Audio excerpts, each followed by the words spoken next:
សួស្តីអញ្ចឹងខ្ញុំថ្ងៃនេះខ្ញុំនឹងរបៀបនៃការហាត់ប្រាណដើម្បីជួយដោះការគៀបសរសៃឆ្អឹងខ្នងឬក៏លេនឌីសអញ្ចឹងណាមុនដំបូងខ្ញុំត្រូវហាត់ក្បាច់បែបនេះសិនដើម្បីជាការកម្ដៅសាច់ដុំបន្ទាប់មកគឺខ្ញុំនឹងធ្វើបែបនេះអូនខ្លួនឲ្យទាបក្បាលឲ្យដល់នឹងកម្រាលហើយជើងដាក់ឲ្យទាបស្មើបែបនេះហើយយើងនឹងដៃយើងទៅមុខហើយបន្ទាប់មកយើងអូនហើយជា15ទៅ20វិនាទីយើងក្រោកមកម្ដងអញ្ចឹងណាដើម្បីព្យាយាមនៅក្នុងការដោះអាកងឆ្អឹងខ្នងយើងដែលរងការសម្ពាធស្រុតទៅវាធ្វើឲ្យកងយើងឆ្អឹងខ្នងហ្នឹងកលែកហ្នឹងវាលៀនមកបានវាប៉ះនឹងសរសៃប្រសាទវាធ្វើយើងឈឺខ្ញុំហាត់នេះគឺសម្រាប់តែលៀនកងយើងខ្នង L4 L5 S1 អញ្ចឹងណាវានៅចន្លោះហ្នឹងដោយសារតែ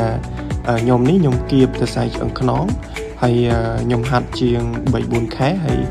រហូតមកដល់ពេលបច្ចុប្បន្នវាលែងឈឺប៉ុន្តែពេលខ្លះវាអាចនឹងឈឺយើងអញ្ចឹងយើងព្យាយាមនៅក្នុងការលំហាត់ប្រាណដោះអាកងដែលវាលៀនរងការសម្ពាធហ្នឹង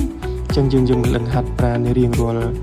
ថ្ងៃជាពិសេសគឺពេលល្ងាចឬក៏ពេលព្រឹកអញ្ចឹងអាច10ទៅ20នាទីប្រសិនបើយើងហាត់ទៅមានអារម្មណ៍ថាឈឺយើងកុំហាត់ក្បាច់បែបហ្នឹងវាអាចធ្វើយើងកាន់តែឈឺលើដើមអញ្ចឹង